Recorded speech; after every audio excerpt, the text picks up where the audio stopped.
Well, they were fielding calls from the NORAD Santa tracking service on Christmas Eve.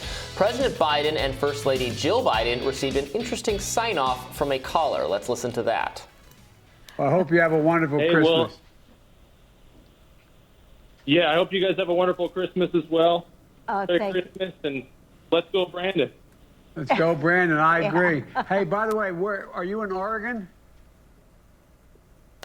The moment went viral on social media and sparked outrage on the liberal left. The caller, Jared Schmeck, an Oregon resident and electrician, told the Oregonian he meant, quote, no disrespect to President Biden, calling his phone conversation with the Bidens a joke. Here to discuss further is Newsweek deputy opinion editor and author Batya Ungar-Sargon. Batya, thanks for being with us. Thanks for having me.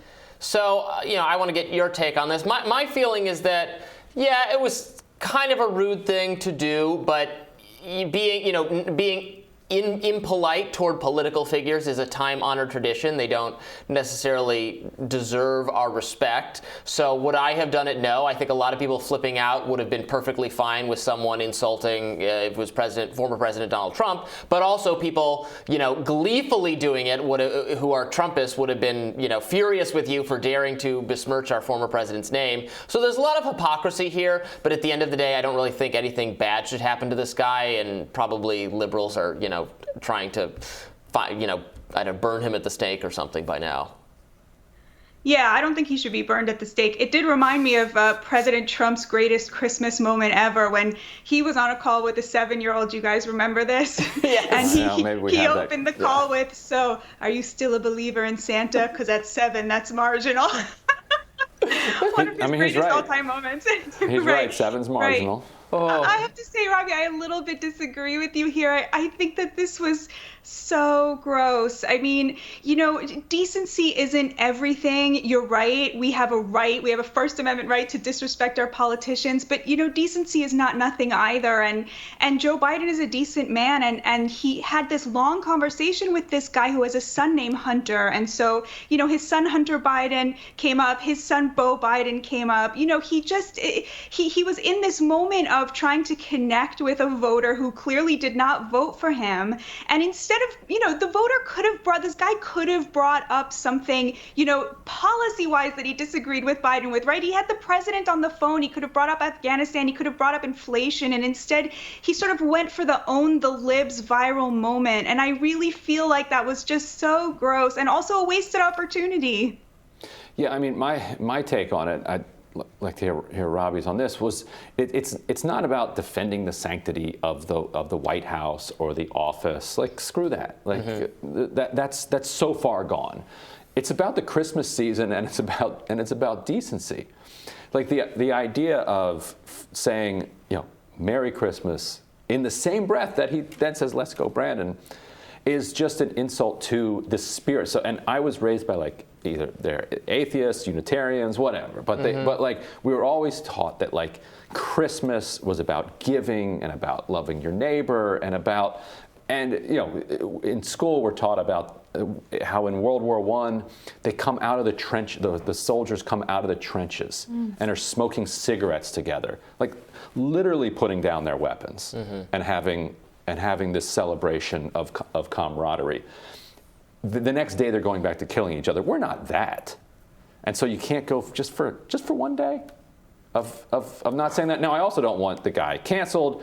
I'm sure he'll have a GoFundMe and he'll be extremely rich out of this. And so it could go either way. He could be marginal enough that he doesn't get the GoFundMe, but he does get fired or something. I don't know. Well, he's an electrician, so he's like a lot of Trump's base, he is a kind of a small business lumpen type of figure in the economy who has his own kind of agency. Look, I like civility. I believe in civility. I can't personally work up much animosity toward, but I disagree with virtually all of his policies, but he doesn't infuriate me. He doesn't send me into a rage. I wouldn't insult him on a call with him. So I totally get what you're saying.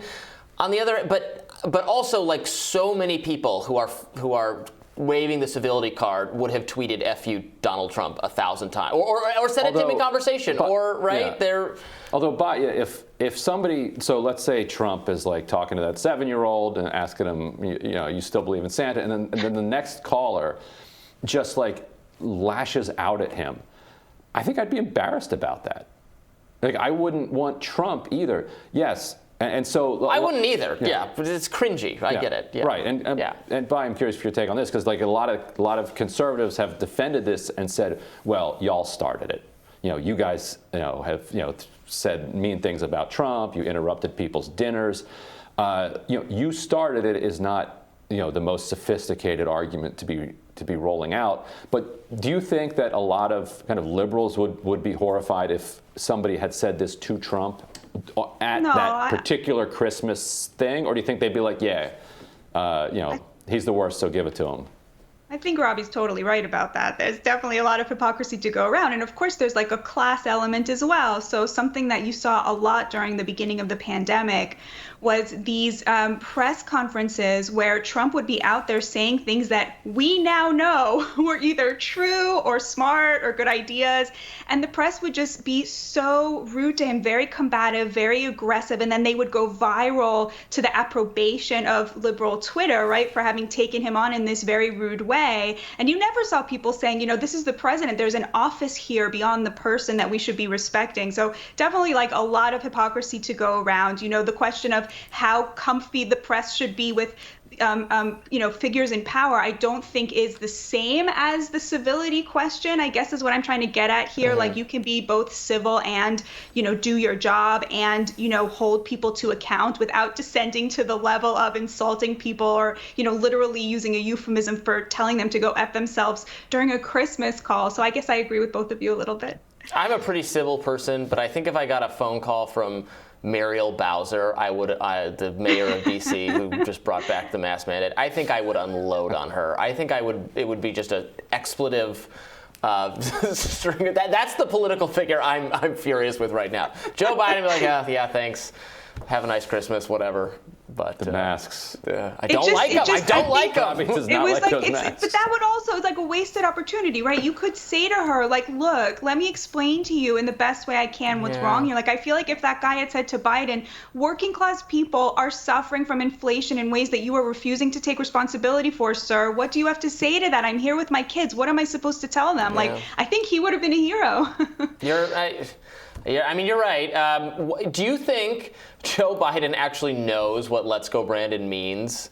Do you think he's been briefed on this? His wife seemed to. She seemed to know, but an admirable thing about Joe Biden is how not online he is, especially versus our previous president. How he has no idea what the Twitter cultural zeitgeist is. So I could fully believe that he has no idea what this means and has totally missed this kind of insult thing.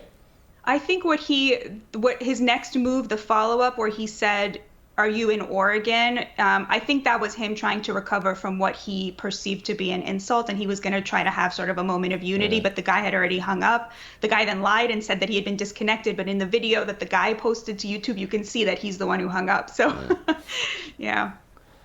So you think he did know what it meant? I think so, yeah. I mean, I think he repeated it in you could see, I think, the moment when, he realized what was being said and tried to recover his dignity, which he's good at.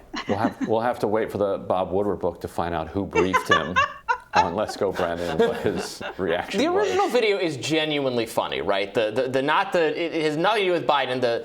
From the NASCAR race or whatever it was, where the announcer says that was a genuinely funny video. So the whole thing's funny. Yeah.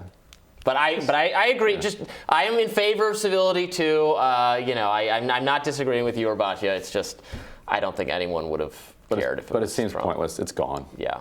So. And also, if we enter day 82 of this man's public vlog, let's look for his racist tweets he sent when he was 13 or whatever. I utterly opposed to all of that, and probably all of us are. So, Batya, thank you so much for being with us. Thanks for having me.